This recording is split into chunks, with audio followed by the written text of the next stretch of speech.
One, two, three. Hello! Welcome to Free Will, Science, and Religion. I'm Chandler Klebs, and I'm here with George Ortega, Jamie Soden, and Logan Meyer, who is new to the podcast here. And we're going to talk about the connection between free will belief and climate change denial.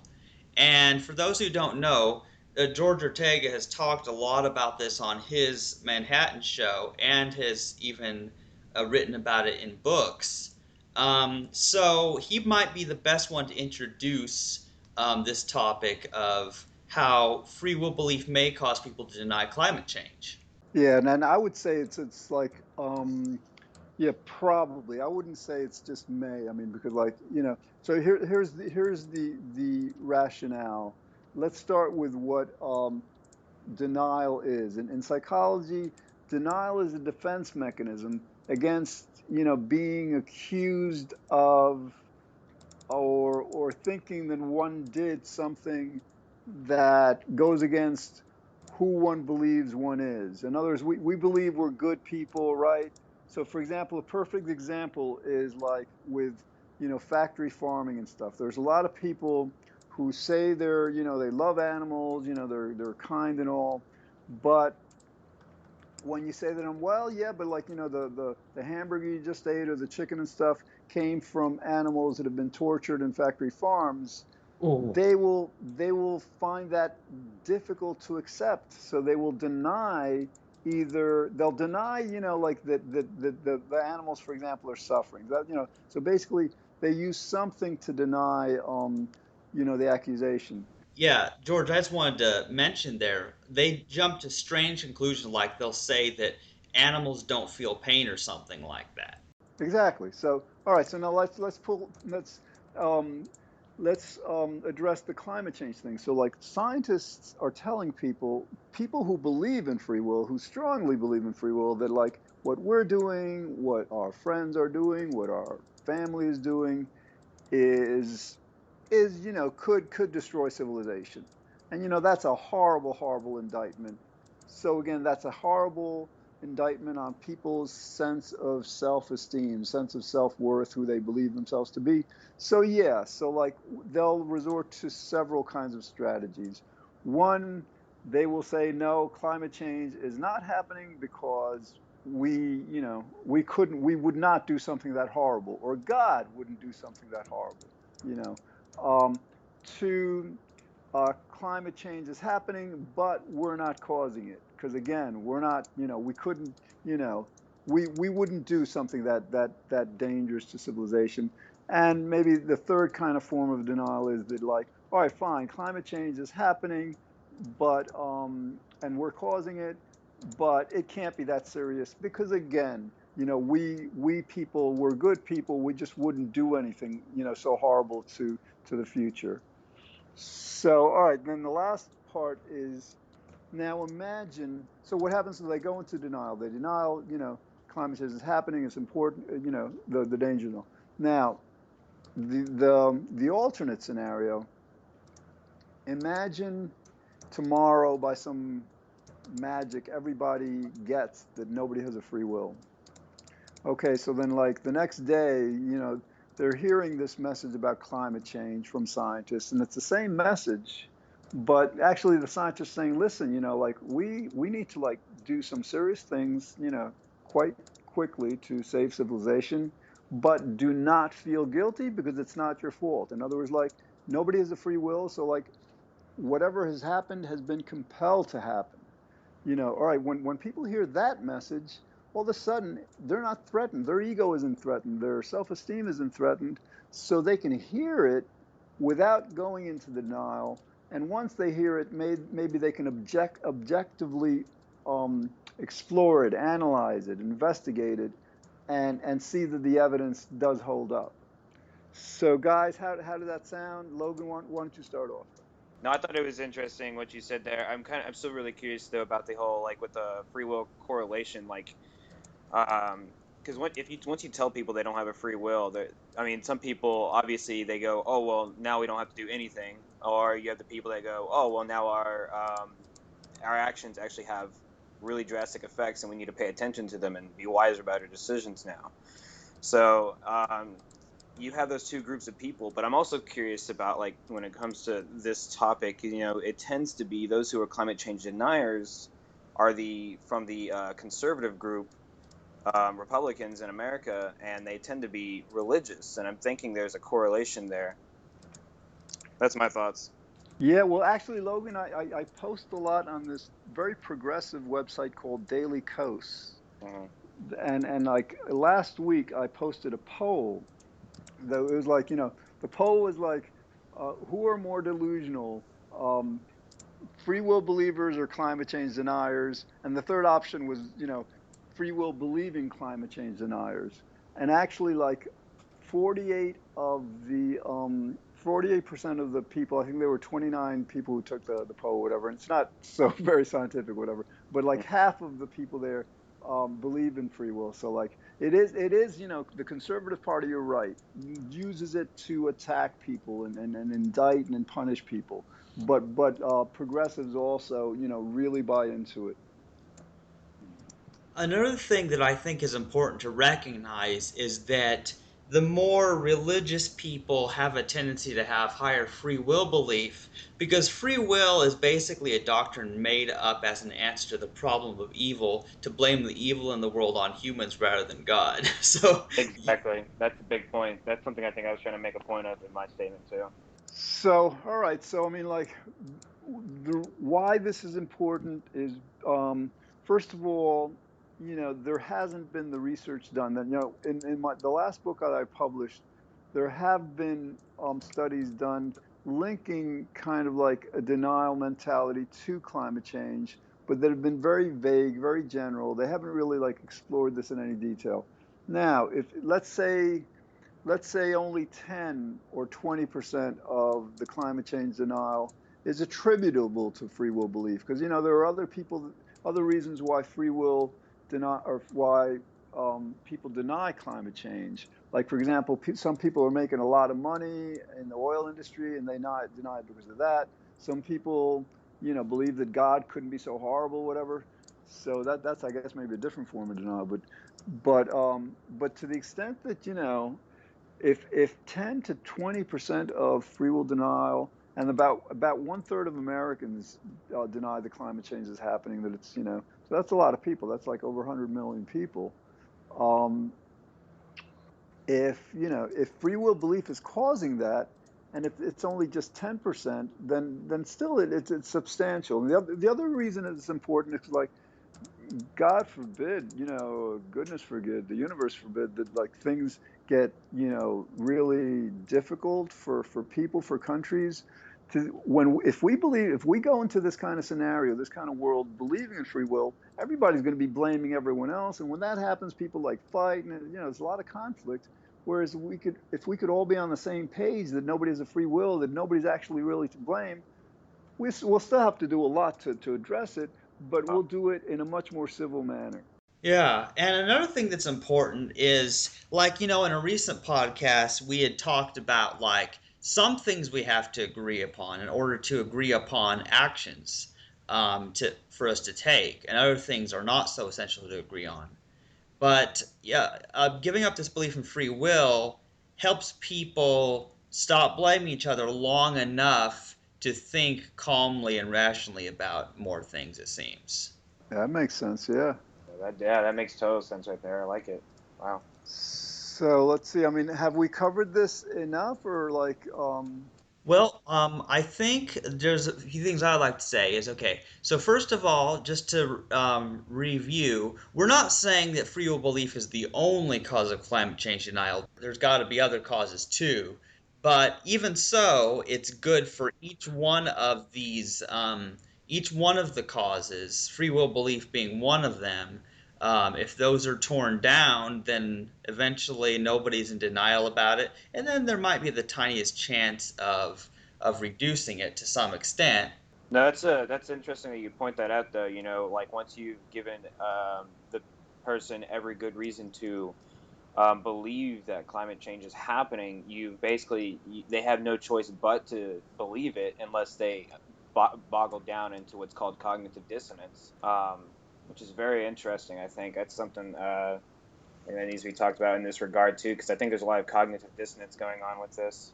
Well, yeah, like people who will hold simultaneous beliefs that are in conflict. Hmm. And we see a lot of that in this world. Like people are not all consistent because they have emotional biases often, or they're taught mixed messages from different sources, and so it's kind of difficult. Um, but yeah, like I think one of the problems we have is that, like George mentioned, people have this identity thing. They want to see themselves as being good. They don't want to think of themselves as doing anything bad. Um, which is kind of an interesting thing because I mean everybody in their life has done something bad if they've lived very long. I mean, you have to die very, very young before you've done anything in order to not do something wrong. So it's basically like I've just come to realize, hey, we all make mistakes. We all do things that end up hurting others, even if we don't realize it.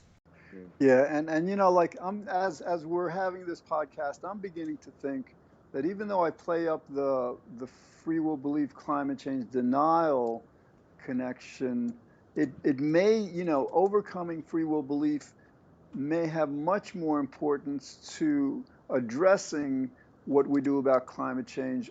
In other words, like, to the extent that the climate changes, that affects our economy, to the extent it affects our economy, different countries, become more competitive, and you have like conflict and war and stuff.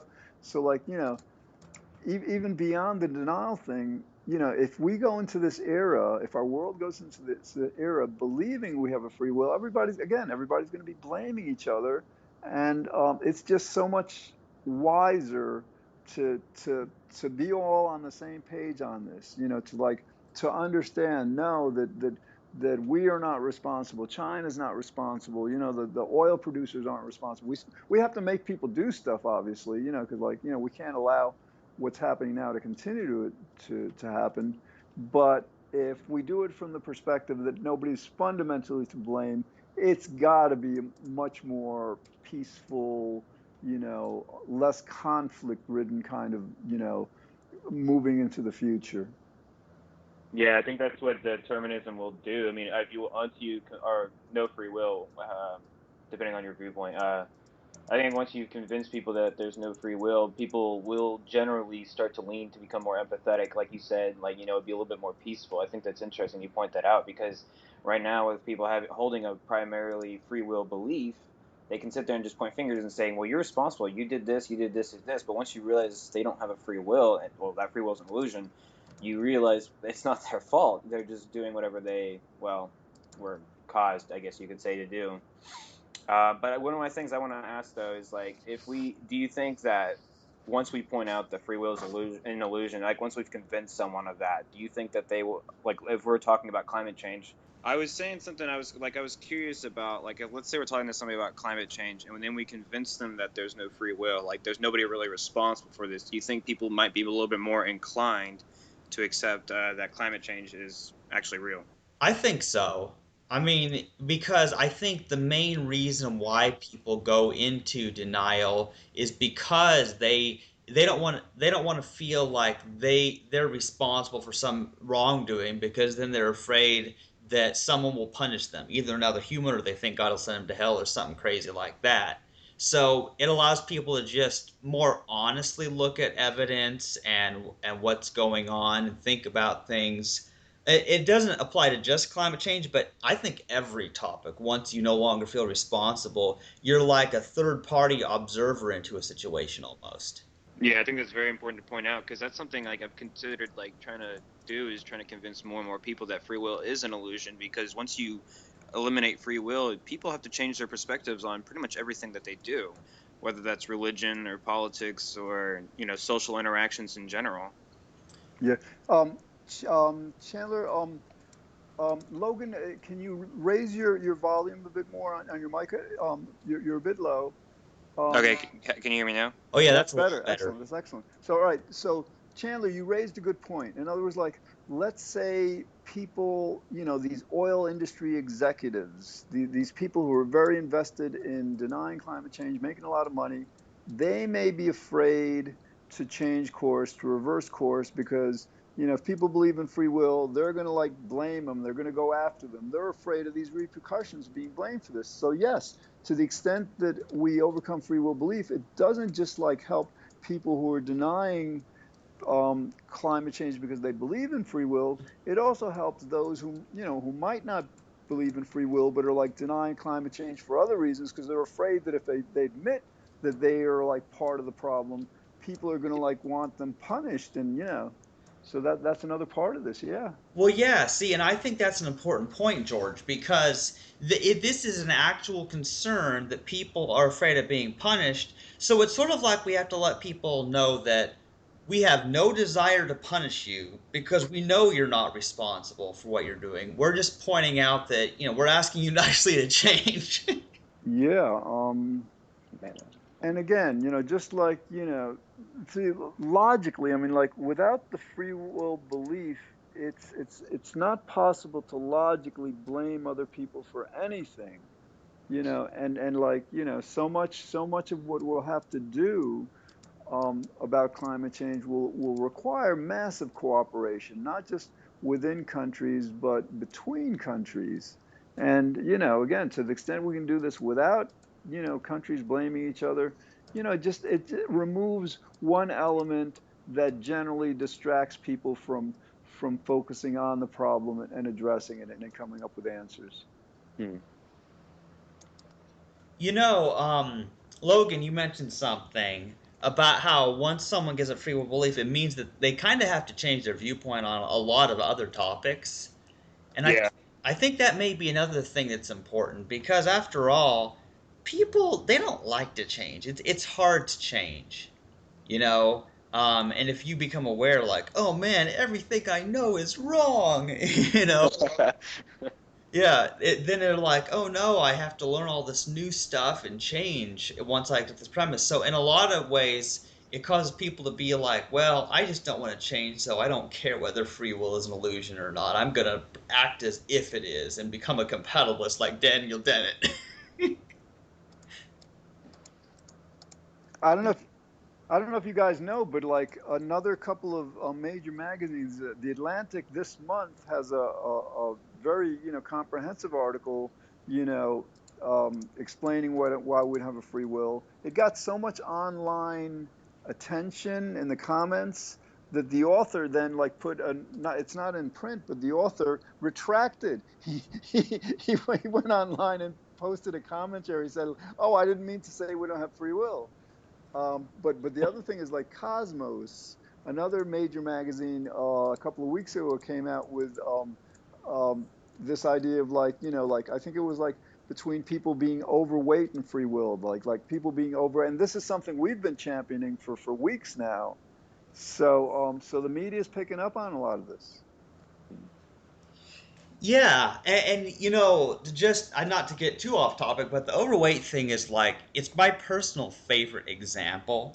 Like I think of all the examples that show we don't have a free will, is explain how you have extremely higher amounts of obesity in certain countries than others. Like, I mean like like there wouldn't even be trends. There wouldn't be things based on, well, this is more common among black people or women or Jews or whatever. Like the very fact that you have in certain areas there's higher crime than others or there's more obesity than others, that those things right there, like, wait, something is causing these people to have this problem. It's not like these people are freely choosing and they're all in this one area.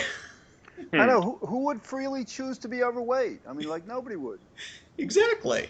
Man, you give a great example there, though. I mean, my usually when I talk about examples, I talk about epiphanies. How epiphanies are just literally like thoughts that just pop into existence, and you're like, "Whoa, where did that come from?" I use that as that's my example when I talk about free will being an illusion. Hmm. Yeah, You well, make my Logan, example look like an ant. But Logan, no, you can use your example very effectively, because, like, think of any thought that comes into our mind. Yeah. Where does it come from? Yeah. Yeah, I mean, and sometimes we're able to identify what caused us to think of something. It might be something somebody said, that recently or something like that. But a lot of the times we don't even know because there's this unconscious thing happening, and then we become conscious of things, don't know where it came from. Hmm.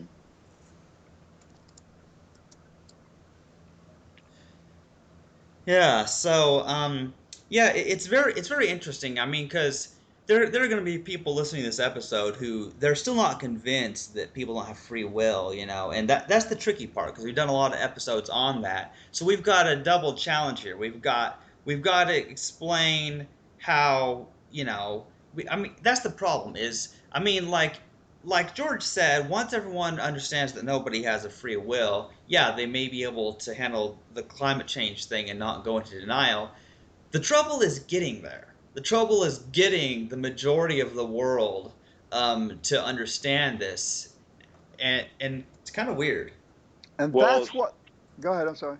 no, I mean, I was gonna say, well, something I've noticed is that free will is something that's being talked about more and more as of recently. I think it's because of that. Some of those articles that have been coming out about free will being an illusion, because people are starting to talk about it now. I mean, I've noticed on Twitter, like people that would never talk about it, they just mention, "Oh yeah, free will might be an illusion," and I'm like, "Yep, yep, it is." But that's something that's super interesting to point out there. It's being talked about now, and that's going to help us a lot more when it comes to convincing people that it is an illusion. Free will is an illusion.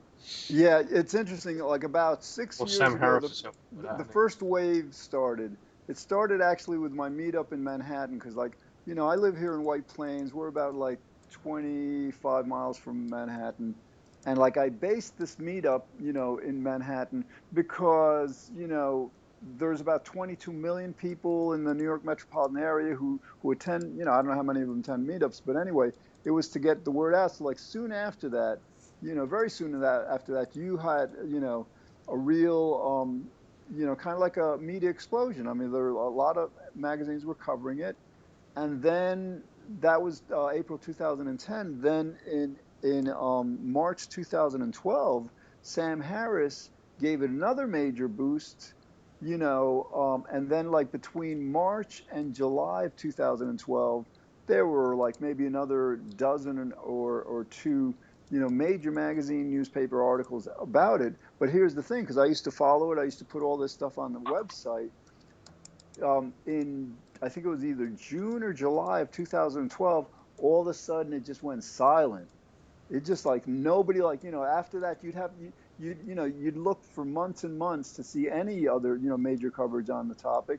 And one reason may be because, like, people were like focused on the election, the November's election. But I think another reason is like the way Sam Harris handled it. I don't know if you've read his book, but he starts out by depicting this heinous crime, and then he says, well, we really can't blame the criminals because they don't have a free will. I think it was a really difficult message for people to To accept. swallow. Yeah. So now I think a few years later, people are beginning to be able to like look at it again. Now, this is his book, Free Will, right? Yep.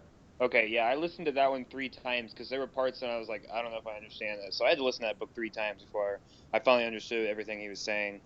I mean, I already thought free will was an illusion before that, but it was one of those things I was just trying to understand how he says it because I don't know. I think he says it a little differently. Actually, I mean, like we've been going on this podcast for about, what is it, half an hour or so. Do you want to address Sam Harris's stuff? I mean, Logan, could you kind of present some of his arguments and stuff, and we could explore them, or? If I could remember any at the moment, I would love to, but honestly, I can't remember, and I don't know why. Okay, I hear you. Yeah.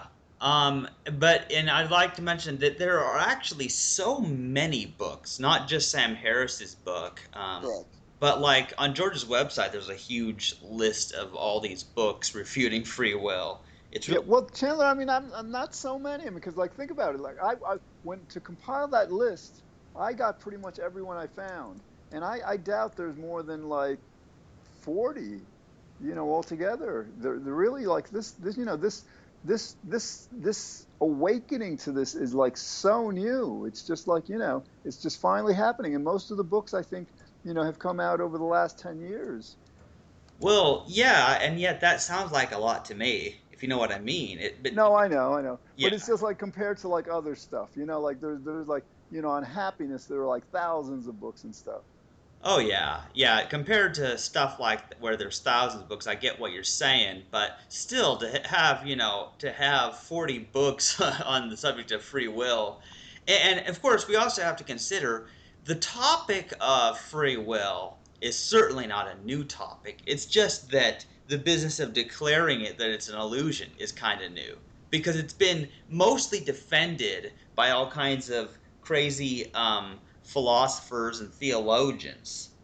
So there's more books at this point trying to claim that free will does exist without any evidence than there are books refuting it.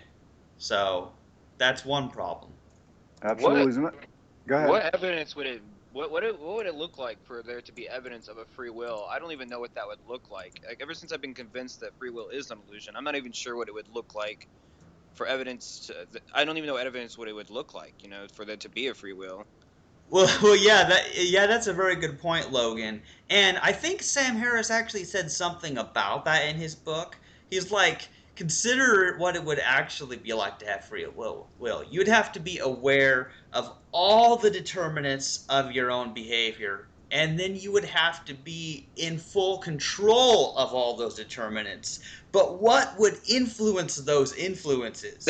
More Yeah. influences? Uh, Like that's just it. There's no way, there's nothing extra from all influences. If there was anything extra, that would be another influence on your behavior. So yeah. there's and so to sum it up, there is absolutely nothing, not even in cartoons or science fiction, nothing in any possible universe would ever give us a free will because it makes no sense. Well, Sam Harris points out something, and I thought it was interesting because a lot of people, like religious people specifically, when they try to argue for a free will, they tend to point out dualism or that they have a soul or something. And Sam Harris constructs an argument against that. I can't remember how he did it with the soul. Um, what is the thoughts on that one then? I don't Well, know with the soul. I would guess his argument was that there's two arguments. One, that we don't create our souls. So, like, whatever creates our souls kind of like gives the soul certain properties for deciding and stuff, whatever. But I think the stronger refutation is that this principle of causality, cause and effect, that governs our physical world is also a logical concept. In other words, like, let's say we have a soul inside us that makes a decision at 7:54 Eastern time, right? As soon as the decision is made in time, at a certain moment in time, Einstein explained that space and time are part of one entity. So as soon as a decision is made in time, it becomes part of the physical universe also. So it's not just like, you know, causality is cause and effect is a logical construct, but also like, if a soul, is making a decision in time, it really is governed by the laws of nature.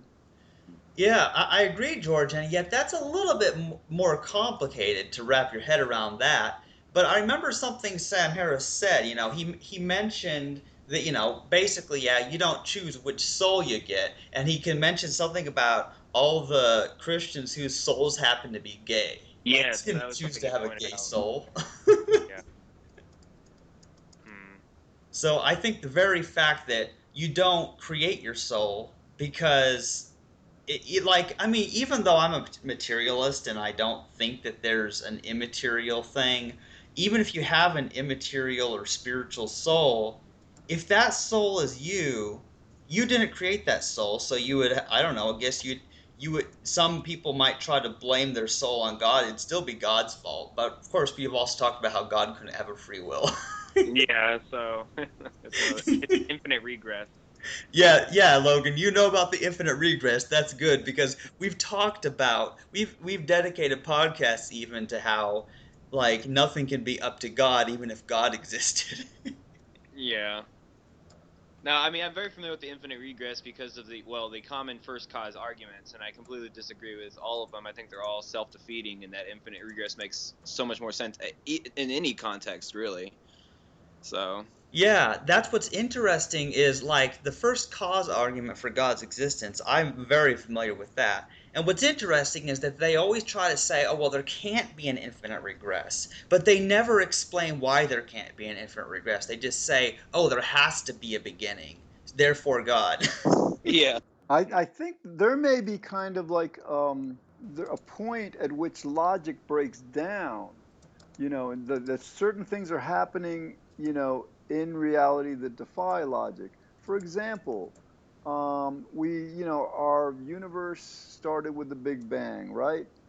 The universe expanded, inflation. So, but then one question becomes, what did it expand into?